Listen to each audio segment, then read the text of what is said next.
I don't know if I was a little clairvoyant yesterday, but I did a video regarding Donald Trump and how he's brought a Trojan horse into the United States government.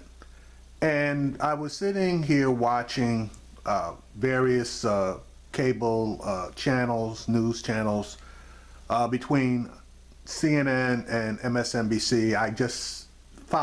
I can't handle Fox except in small doses. But anyway, I'm going to string together two different shows that are basically going to reinforce the video that I did yesterday. The first one is going to be the Rachel Maddow show. Now, any of you who follow MSNBC, you know that Chris Hayes comes on before her show.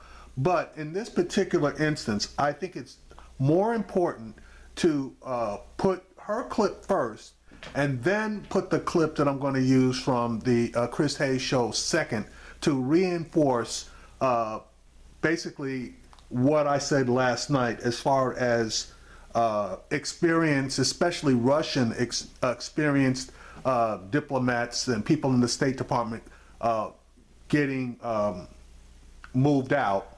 Now, and again, none of these people, they were the three top people that had experience over, let's say, between the three of them, 100 years worth of experience, especially in dealing with Russia.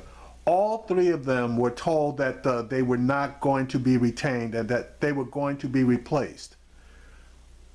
So they each summarily decided, basically just to leave, and they weren't asked to stay until their replacements were assigned. So you basically have the hollowing out of not just one level in the State Department, but multiple levels. Now, again, you do have the Secretary of State, Tillerson, who is, in my opinion, he's in control. He's being controlled by, or he's got a deal cut with the Russians. You have no direct reports underneath him. There is no Assistant Secretary of State in place. There are no Deputy Secretary of States in place. That's two specific levels down from him that there are no people. And the word around is that they are not all that enamored about putting those people in place other than possibly an Assistant Secretary of State. Now, Tillerson, I'm not even going to say to his credit, but he did have one person in mind that he wanted that had a ton of experience, but Donald Trump shot him down. So now we're down to 3 levels below the Secretary of State. That's where you are getting the 3 most senior, most experienced diplomats in the State Department. Those 3 people are all gone. They've all been told that they will not be retained and they were not asked to stay on. So they're all gone. So now you have at least 4 levels of expertise in the State Department that are not being manned. Again, folks, this does not look good. I mean,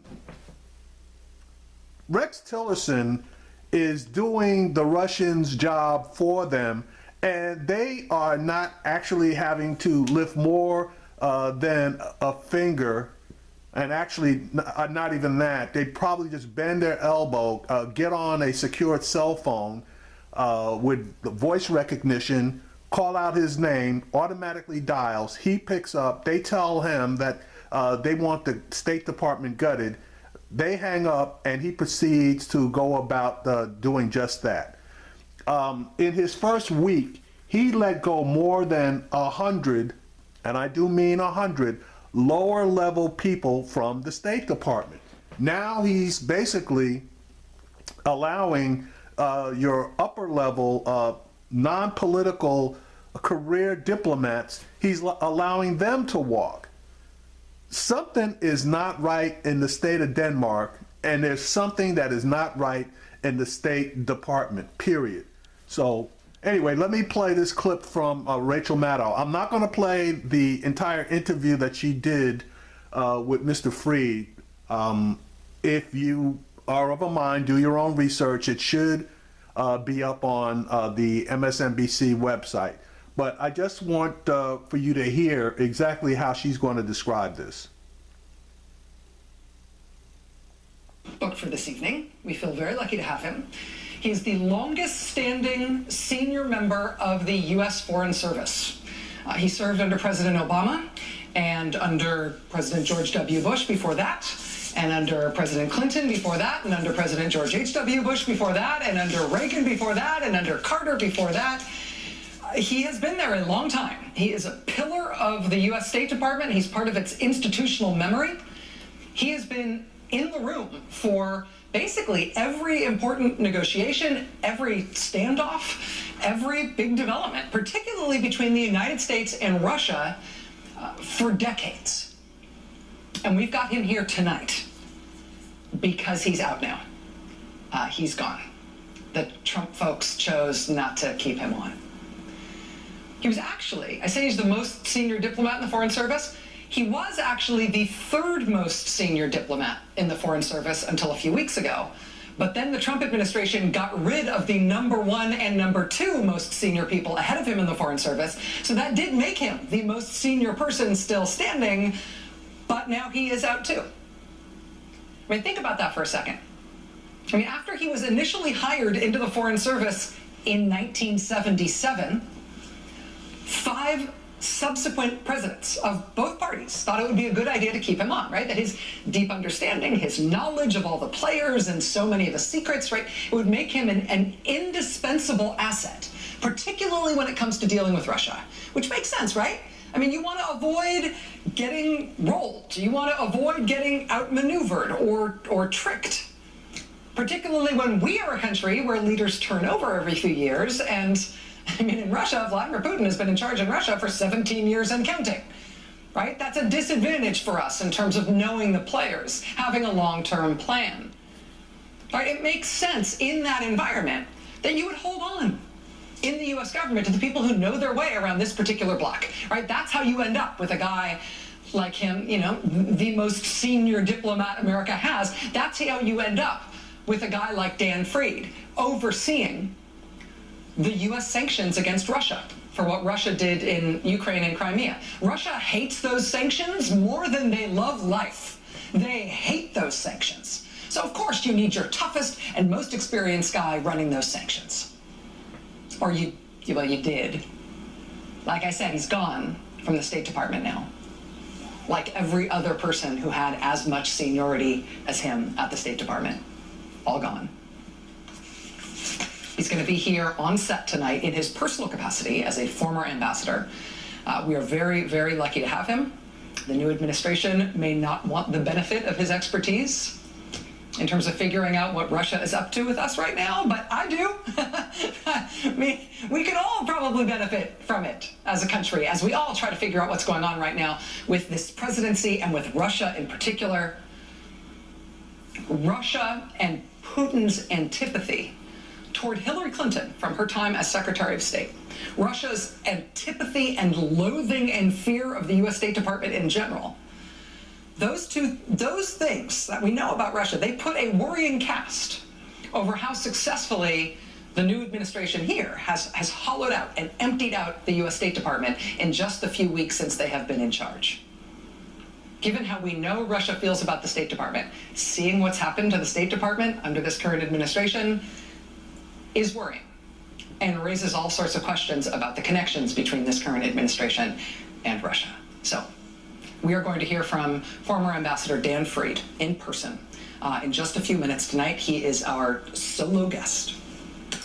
All right, now I'm going to stop it there. She's going to go into another section, which I am going to bring that section back behind the next section that I'm going to use. And that section, well, the section that you're going to see is an example of the people that are replacing and being brought into the Trump administration. Give me one sec. Okay, folks, now bear with me. This is a backup for the subject matter of the ridiculousness of some of the people that are being brought into the Trump administration all across the various agencies. Check this out. Who do you envision as your end consumer? I thought 14-year-old boys that would go plink out in the backyard would snatch this thing up. Preppers would snatch it up because of the other things we've added to it. That's John Perdue, a self-described guerrilla warfare expert, author of The War of All the People, the nexus of Latin American radicalism and Middle Eastern terrorism, and inventor of the pack bow, featured on CNBC's Make Me a Millionaire Inventor. It's a bow and arrow that doubles as a compass, tent pole, walking stick, spearfishing rig, and water purification tablet receptacle. And according to a list of Trump administration hires obtained by ProPublica, Perdue now works for the Treasury Department. There's also Danny Tiso, newly hired in the Department of Labor. According to ProPublica, Tiso's LinkedIn page said he just graduated from high school in 2015. Local New Hampshire paper reported he made honor roll in 2010 when he was in 6th grade.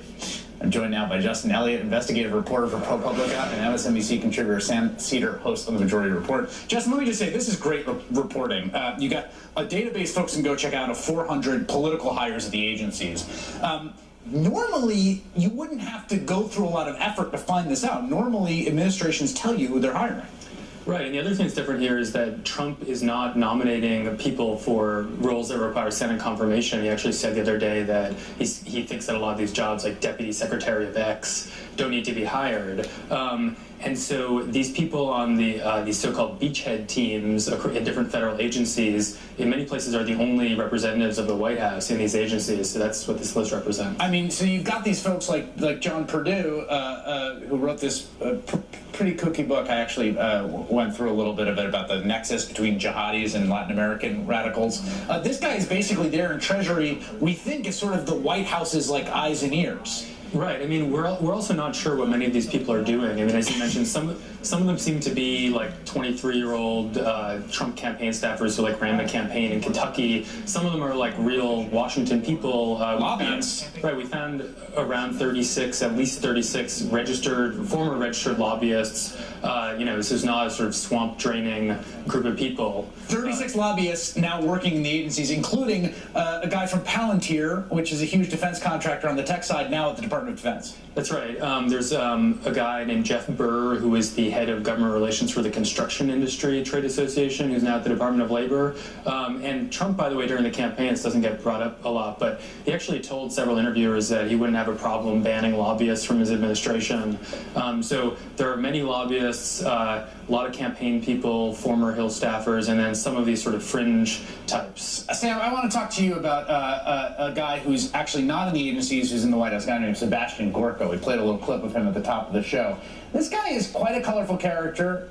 He is associated friends with Frank Gaffney, who is a sort of notorious anti-Muslim bigot. What should we know about Sebastian Gorka? Dr. G, as I think he refers to himself.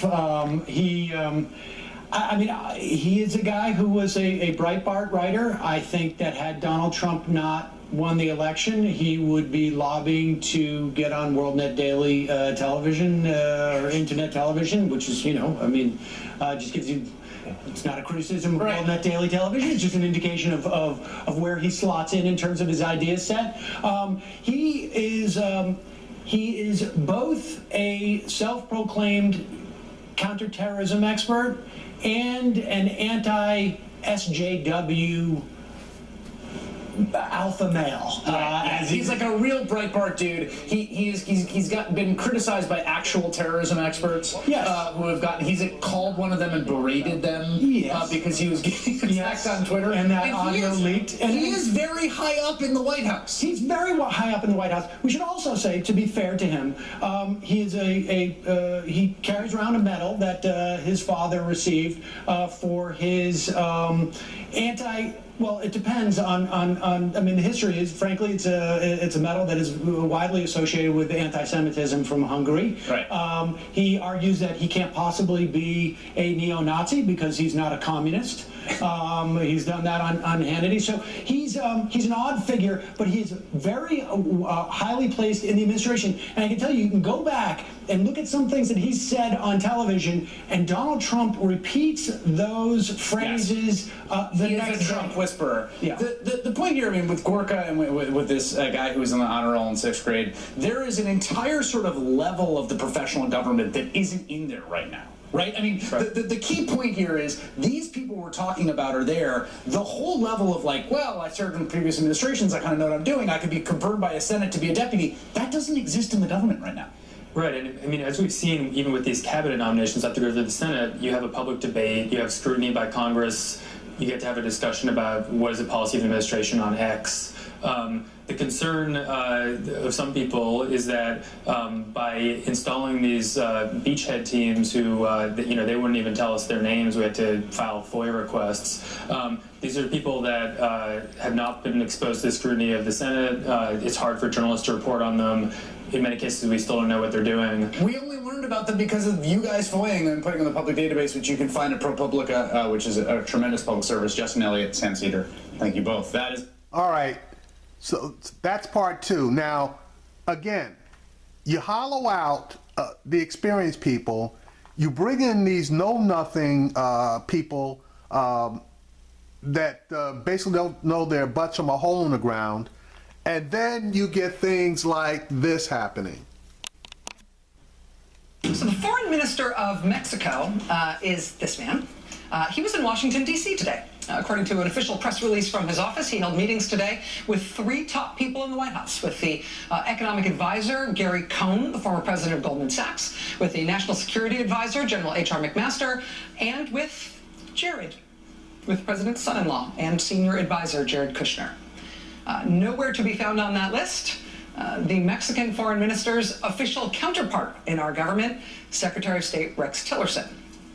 So this is a perfect example as to why the newly reinstated State Department press briefings are a useful thing. We haven't had them for weeks now, but they've just come back. We didn't have one in person today, they did just have one by phone. And on the phone one today, reporters made a point of asking, hey, what gives about this visit? Why isn't U.S. Secretary of State Rex Tillerson meeting with his Mexican counterpart while all these other people in the administration are? I see that the foreign minister of Mexico is in town, Luis Videgaray, meeting with, according to the Mexicans, Kushner, Gary Cohn, and McMaster. Is there no State Department meeting with him? And if not, why not? Tracy, good question. We'll take that and get back to you. I was unaware that he was, the foreign minister was in town. And I'm not sure, I can't speak to whether there's going to be any meetings at the State Department at any level. Okay. Now, just so that you know, Rex Tillerson is in Washington. He's not overseas or out of the country, okay? He is in Washington, D.C., and yet, okay, his quote-unquote official press person who was supposed to be aware of things like this wasn't or had the balls to say that he didn't know anything about the foreign minister of Mexico being in town. See, that's things that the assistant secretary of state or deputy secretaries of state are basically assigned to, okay? But if you don't have any, you can't assign it. They had no idea. Really? Was it? I was unaware the foreign minister was in town. The foreign minister of our neighboring country and close ally is in Washington today? You know, we're a little short-staffed, haven't been picking up our messages. We suspended the in-house newsletter. The Mimeo is broken. Also, bulletin boards out being cleaned. I had no idea. Hello, anybody home? Is anybody home? Since his arrival, the new Secretary of State has not held a single press conference. On his first big trip to Europe last month for the G20 summit, Rex Tillerson said less than 50 words in total in response to press questions. And while his silence and refusal to answer reporters' questions is one thing, the hollowing out of the State Department, the erasure of institutional memory in that agency on his brief watch, that's something else entirely. Right after Secretary Tillerson was sworn in, 4 of the top career diplomats at the department were told their services were no longer needed. These are career, nonpartisan, apolitical staffers with a combined 150 years of experience at the State Department. Gone, just like that, right off the top. That was followed by more senior staff layoffs last month. For example, latest plans from the administration call for a 37% cut to the agency's budget. 37%. And so far, there has been no sign of any public pushback against that from the Secretary of State. When NBC's Andrea Mitchell shouted a question to him about it a few days ago, he smiled and pretended he didn't hear her asking, but gave no answer. One thing I forgot, didn't mention, all 4 of those people that are leaving the State Department, Tillerson didn't even have the balls to tell them face to face that he wasn't going to retain them. All 4 of them got letters stating that their services were no longer required and that they were not going to be retained in the new administration. The primary agency responsible for rallying U.S.-led interests around the world appears to be having the air sucked out of it. If you are Russia and you are looking at that right now, do you love what you are seeing? You might be happy, I'm not sure, but you might be happy to see this guy exiting stage left. Until very recently, he was the 3rd most senior diplomat in the Foreign Service. He's America's longest-serving diplomat. He served 6 presidents over a 40-year career dating back to the Carter administration. He's also the department's foremost Russia expert. And he, too, is now leaving at a time when, arguably, the State Department needs it most. The State Department will not have the benefit of his insight going forward. We will, though, and... All right. Anyway, you cannot tell me that this is not being orchestrated. Okay, and you can close your eyes to it, you can stick your fingers in the ears to it, you can shove your head in the sand to it, but this government is being systematically decimated. It's being decimated, okay, and it's being decimated at key positions.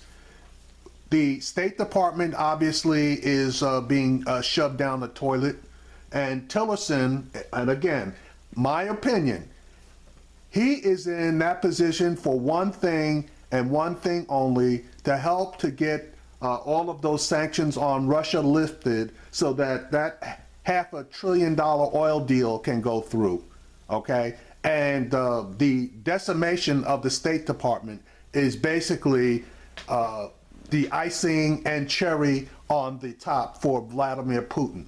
Now, the other thing that went on, which I think I'm going to do a video on that as well, is Russia, via the use of WikiLeaks, now has our CIA under attack. WikiLeaks released a bunch of information that was hacked, I guess, from the CIA. Now, how the CIA gets hacked, you know, to me, I think, and I don't have any proof of it, but I don't think that they were actually hacked.